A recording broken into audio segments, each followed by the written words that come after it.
नमस्ते बच्चों। आज हम हिंदी सुलभ भारतीय छठी कक्षा कविता क्रमांक 2 का अध्ययन करेंगे। बच्चों, अपनी कविता पर आने से पहले तुम जरा अपने आसपास देखो। तुम्हें बहुत सी चीज़ें, बहुत सी वस्तुएं दिखाई दे रहे हैं, बहुत से लोग दिखाई दे रहे हैं, लेकिन एक चीज़ और आपके पास है जो आपको दिखाई नहीं दे रही है, जो आप महसूस कर रहे हैं। हाँ बच्चों, हवा। बच्चों, आज हम कविता क्रमांक 2 के अनुसार इसी बसंती हवा का वाचन करेंगे, इसी बसंती हवा का अध्ययन करेंगे। बच्चों, अपनी जो कविता है बसंती हवा, उसके जो कवि हैं केदारनाथ अग्रवाल जी। आओ बच्चों, हम केदारनाथ अग्रवाल जी के बारे में कुछ जानकारी हासिल करते हैं। ये छायावादी युग के प्रगतिशील कवि माने जाते हैं। इनका जन्म 1 अप्रैल 1911 और मृत्यु 22 जून 2000 को हुआ है। उनके कई प्रमुख रचनाएं हैं, जैसे नींद के बादल, युग की गंगा, फूल नहीं रंग बोलते हैं, देश देश की कविताएं, अपूर्वा, आग का आईना, पंख और पतवार, पुष्पदीप आदि प्रमुख रचनाएं उनकी हैं। बच्चों, इसी तरह बसंती हवा भी उनकी एक प्रमुख रचना है और इसके ज़रिए वो हमें कुदरत यानी प्रकृति में कौन सा परिवर्तन होता है उसके बारे में वो हमको बताने की कोशिश कर रहे हैं। उनके इस कविता के ज़रिए बच्चों वो किस तरह हिंदू वर्ष का अंत और आरंभ होता है, वो अंत अर्थात फाल्गुन महीना और आरंभ यानी चैत्र महीना, तो किस प्रकार हिंदू वर्ष का अंत और आरंभ इसी ऋतु में होता है, वसंत ऋतु में, उसकी जानकारी उन्होंने बहुत खूबसूरत ढंग से दी है। अर्थात वसंत ऋतु जो फरवरी, मार्च, अप्रैल के मध्य माना जाता है, इस ऋतु के आने पर सर्दियाँ कम हो जाती हैं और गर्मी भी, यानी न तो बहुत गर्मी होती है और ना ही बहुत सर्दी होती है। मध्यम बहुत सुहाना होता है। यह मौसम बहुत ही सुहाना माना जाता है। पेड़ों में नए पत्ते आने लगते हैं, आम के पेड़ों पर बौर लदने लगते हैं। आम के पेड़ों पर बौर लदना यानी कि छोटे छोटे आम के फूल लगते हैं और बाद में वही फूल फल में परिवर्तित हो जाते हैं। खेतों के जो सरसों के खेत होते हैं उसमें पीले तरह के फूल से दिखाई देते हैं। चारों तरफ हमको पीले रंग का फूल दिखाई देता है। इसे ऋतु राज भी कहा जाता है, अर्थात पूरे ऋतुओं का राजा कहा जाता है। इस समय जो हमारी कुदरत, जो हमारी प्रकृति होती है, बहुत खूबसूरत होती है। इसी खूबसूरती को कवि ने अपने कविता के माध्यम से, अपने कविता की पंक्तियों द्वारा इतनी खूबसूरत तरीके से प्रस्तुत किया है, उसी का आज हम अध्ययन करेंगे। बच्चों, अब हम कविता का वाचन भी करेंगे और साथ ही साथ इसका भावार्थ भी देखेंगे। मेरे साथ तुम भी वाचन करना इस कविता का।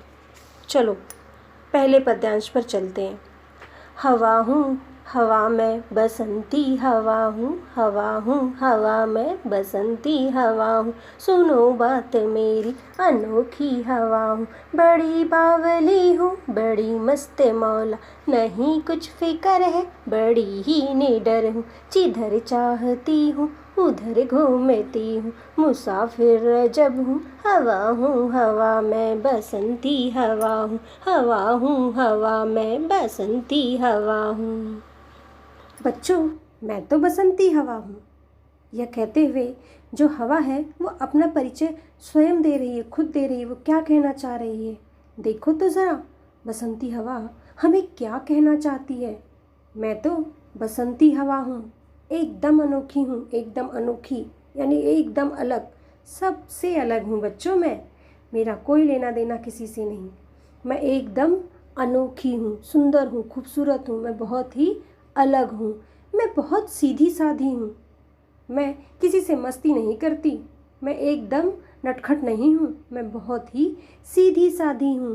बावली सी हूँ मैं, बावली होना अर्थात एकदम सीधा साधा होना, जो किसी के बहकावे में नहीं आती, जो किसी से छल कपट नहीं करती, वो एकदम सीधी साधी है, मनमौजी है वो। हमारी जो बसंती हवा है वो बहुत ही मनमौजी है बच्चों।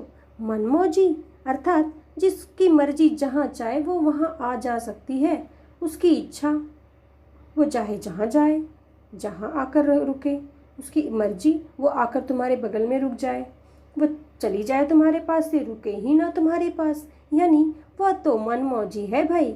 उसकी इच्छा, वो चाहे जहाँ आए और जाए। जहाँ चाहूँ वहाँ बेझिझक चली जाती हूँ, अर्थात उसको कोई रोक टोक नहीं है। उसकी इच्छा, वो जाए, चाहे तुम्हारे घर में बैठे, चाहे मेरे घर चली आए, चाहे तुम्हारे मित्र के घर चली जाए।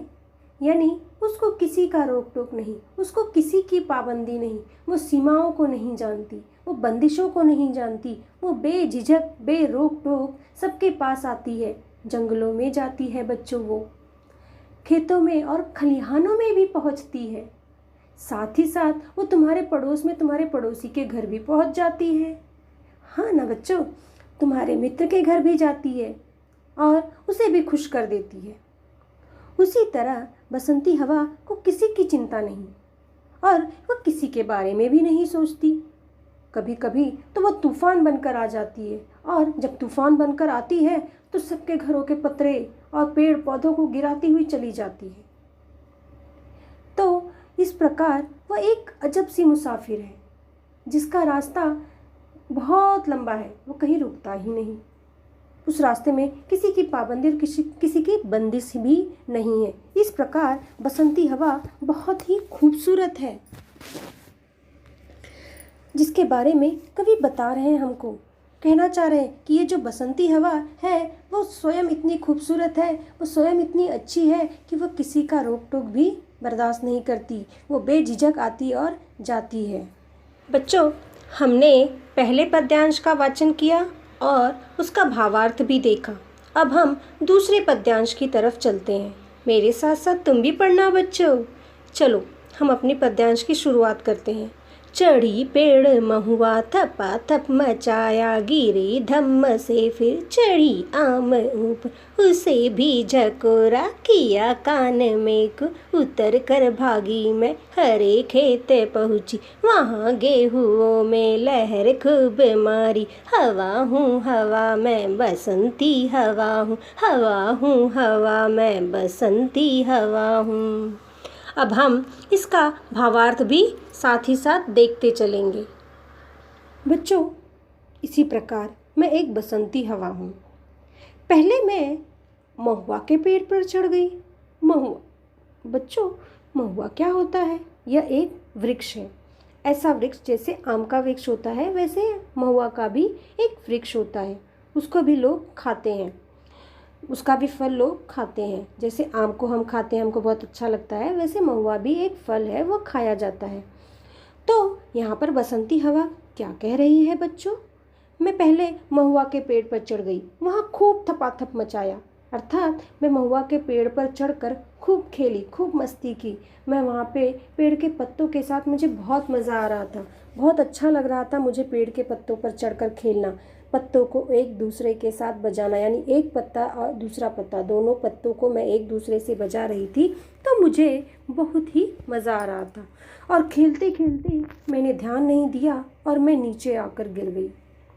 पता है बच्चों, जब मैं नीचे आकर गिरी तो जिस वेग से मैं ऊपर से नीचे गिरी थी, जितनी तेज़ी के साथ मैं नीचे गिरी थी, वैसे ही तेज़ी लेकर मैं आम के पेड़ पर भी चढ़ गई।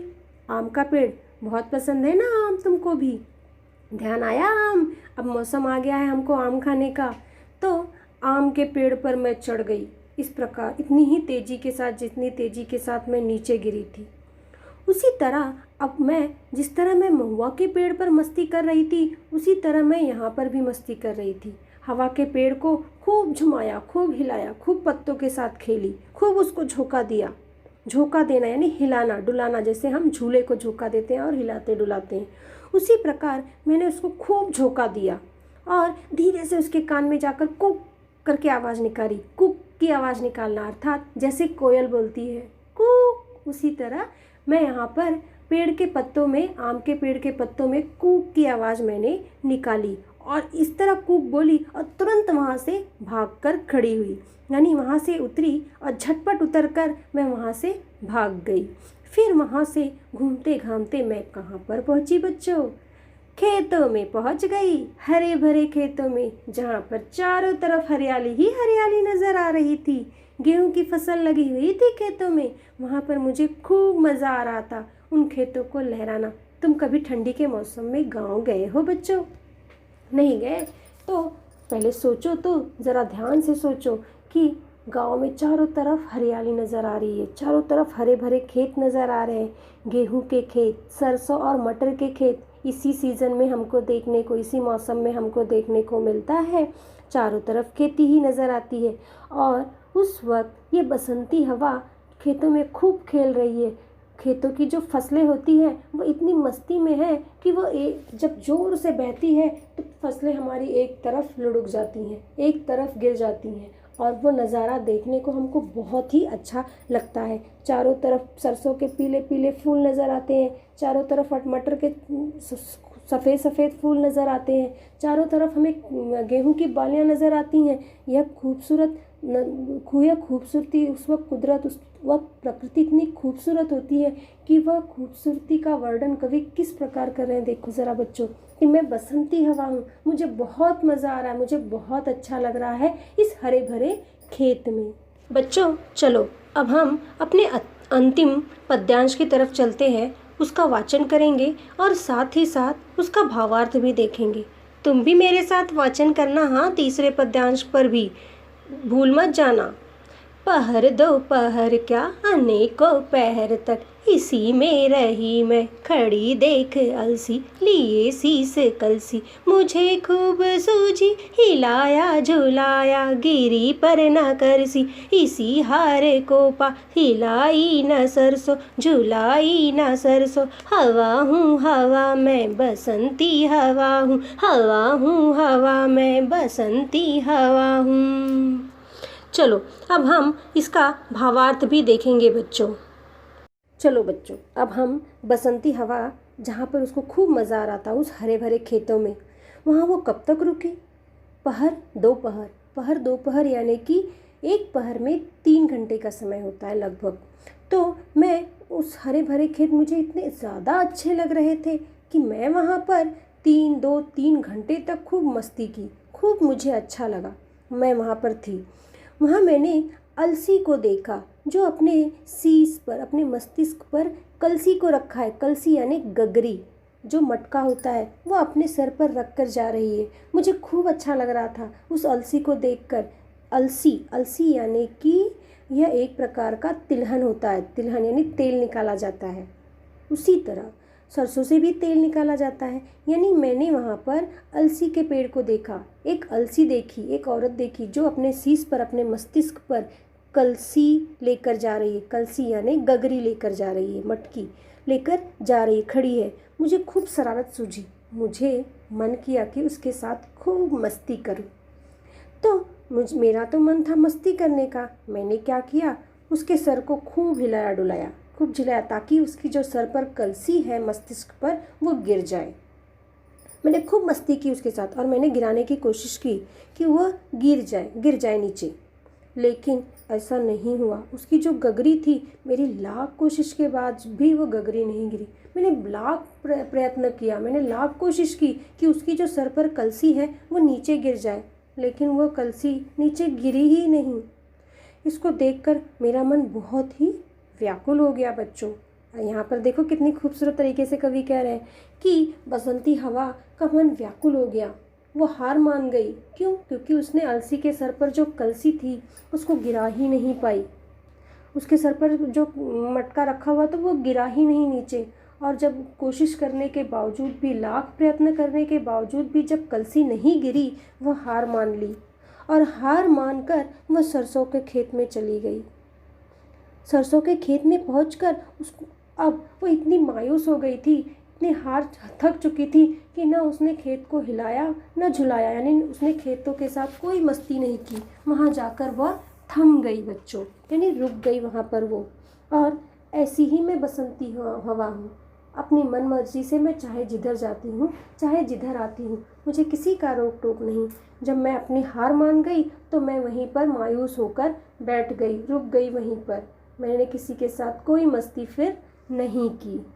इस प्रकार कवि हमें इस कविता के द्वारा बहुत अच्छे तरीके से उस कुदरत, उस प्रकृति, उस बसंती हवा का वर्णन हमको समझाने की कोशिश कर रहे हैं। कवि हमको समझा रहे हैं उस चीज़ों को, उस सुंदरता को। बच्चों हमने पूरी कविता का वाचन भी किया और भावार्थ भी देखा। अब हम पूरी कविता को एक साथ वाचन करेंगे। आप भी मेरे साथ वाचन करना मेरे बच्चों, साथ में पढ़ेंगे, फिर हमको कविता अच्छी तरह से याद हो जाएगी। हूँ हवा में बसंती हवा हूँ, हवा हूँ हवा में बसंती हवा हूँ, सुनो बात मेरी अनोखी हवा हूँ, बड़ी बावली हूँ, बड़ी मस्त मौला, नहीं कुछ फिक्र है, बड़ी ही निडर हूँ, बड़ी ही निडर हूँ, जिधर चाहती हूँ उधर घूमती हूँ, मुसाफिर अजब हूँ, हवा में बसंती हवा हूँ, हवा में बसंती हवा हूँ, चढ़ी पेड़ महुआ थपाथप मचाया, गिरी धम्म से फिर चढ़ी आम ऊपर, उसे भी झकोरा, किया कान में कू, उतर कर भगी मैं, हरे खेत पहुँची, वहाँ गेहूं में लहर खूब मारी, लहर खूब मारी, हवा हूँ हवा में बसंती हवा हूँ, हवा हूँ हवा में बसंती हवा हूँ, पहर दोपहर क्या अनेकों पहर तक इसी में रही मैं, खड़ी देख अलसी लिए शीस कलसी, मुझे खूब सूझी, हिलाया झुलाया, गिरी पर नकलसी, इसी हार को पा हिलाई न सो, झुलाई न सो, हिलाई न सो, झुलाई न सो, हवा हूँ हवा में बसंती हवा हूँ, हवा में बसंती हवा हूँ। बच्चों, इस प्रकार हमने गायन के रूप में अपनी कविता का वाचन किया है। बच्चों, इस तरह मैंने आपको पूरी कविता समझा दी। अब मैं कविता का एक छोटे से में सारे ही कहना चाहूँगी कि बसंती हवा बहुत ही अनोखी है, वह बहुत खूबसूरत है बच्चों। उसके वजह से हमारी जो कुदरत, हमारी जो प्रकृति है, वो अपने अंदर इतना निखार लाती है, इतनी खूबसूरती लेकर आती है कि पूछो ही नहीं। इसी मौसम में तो पेड़ों में नए नए पत्ते आने लगते हैं, आम के पेड़ों पर बौर लगने लगता है, खेतों के सरसे लहलहाने लगते हैं, झूमने लगते हैं और चारों तरफ हमें खूबसूरती हरियाली ही नज़र आती है। इसीलिए तो हम वसंत ऋतु को ही ऋतुराज कहते हैं। इस मौसम में तो बच्चों न तो गर्म हवा होती है और न ठंडी हवा होती है, यानी कि एक मध्यम मौसम होता है और वह मध्यम मौसम हमें बहुत ही खूबसूरत लगता है। इस समय प्रकृति बहुत खूबसूरत नज़र आती है। अब आपको बताऊं बच्चों, इसी मौसम में तो हम होली का त्यौहार मनाते हैं। याद आया होली का त्यौहार, रंगों का त्यौहार, हम रंग खेलते हैं।